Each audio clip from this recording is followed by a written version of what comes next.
Hello, you're welcome back to my channel. So I got an easy breezy method of making this crop top. So yeah, I will have to make the back panel first. So getting my shoulder line and drawing it out. Okay, so on it, I will place my shoulder measurement, half of my shoulder measurement, and it will be a cut together sleeve. I'm sorry, my camera didn't pick this part of it, the length of these sleeves. But basically, I will form a neckline for the back panel of 3 inches width and 1.5 inches depth. I'll curve that and then I'll place half of my shoulder measurement on my shoulder line. Including the sleeve length, I'll be making do with 25 inches, about 25 inches length, okay, including the shoulder measurement and the sleeve length, okay. So you can choose to slant that, from that shoulder plus the sleeve length. At that point, you can go down with 1 inch or 2 inches, and then you slant it to meet the neck width. Because it is a crop top, the length is 20 inches, and I'm adding 1 inch for hem allowance. And for the sleeve opening, okay, I'll simply from the length of the dress place a quarter of my waist measurement, adding about half inch for my seam allowance. From there, I'll just curve it to meet, the sleeve opening. Now that sleeve opening, I made it a bit wide, so I made it about 18 inches. I made about 18 inches, so I'll simply curve that, and that will be the sleeve opening. Like I said, I apologize for my camera not picking this part of it. So the next thing, I'm cutting this back out, and then I'll place it on the front panel.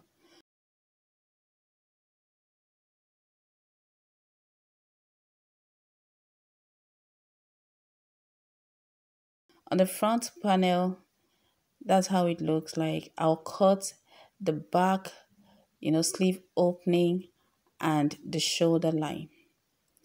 And from the neck width, I'll connect it to meet the overlap that I added here. That overlap is up to 10 inches, okay? It's up to 10 inches. So I'll connect the neck width there, and I'll connect it to the edge of this, the overlap allowance I added. Just make it straight so it will not be too revealing. So when I connect that, I'll simply cut out the excess.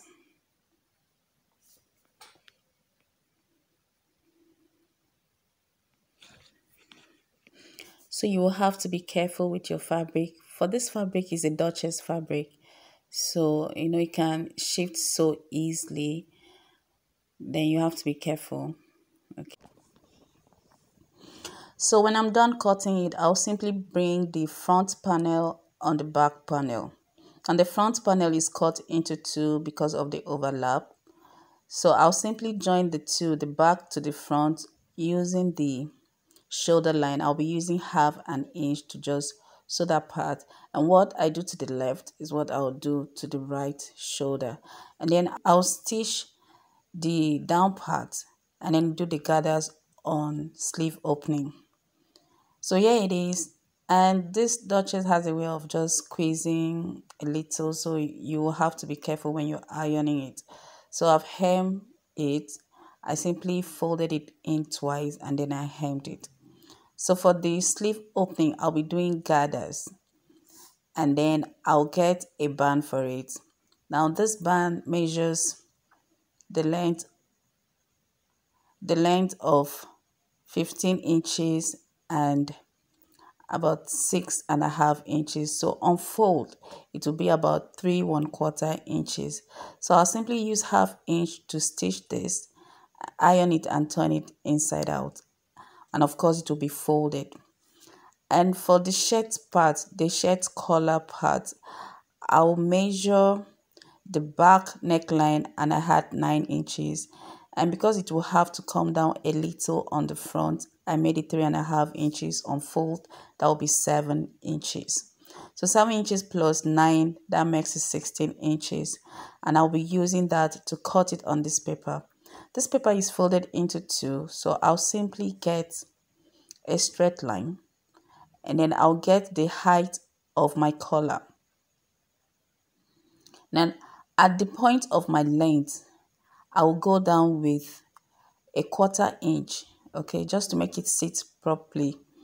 A 1/4 inch, and then I'll measure 3 inches backward and simply curve that 3 inches to meet the 1/4 inch there. So getting the height of my collar of 3 inches, I'll simply draw a straight line and that's it for the collar.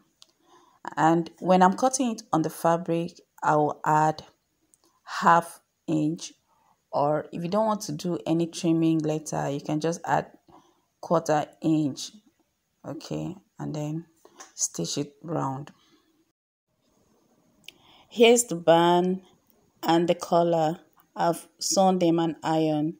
So the next thing, I'll get the midpoint on the collar and notch it, and on the back neckline on the blouse, I'll notch the midpoint as well.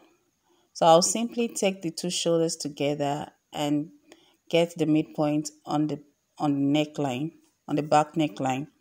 So I'll bring the midpoint on the collar to the midpoint on the back neckline and pin it. And you will want to be sure that the collar, the part you didn't stop stitch, will have to face up. And then I'll sew it to where I had the 3 inches on the front panel. So for the sleeve opening, I've done some gathers on the two sides. So I'll simply take the band, to sew it all around the sleeve opening.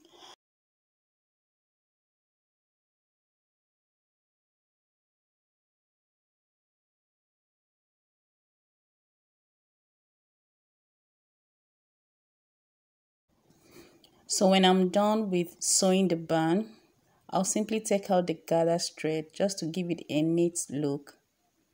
And then I'll use 1/2 inch to hem the overlap allowance. I'll hem it all the way through the collar and to the other end, okay.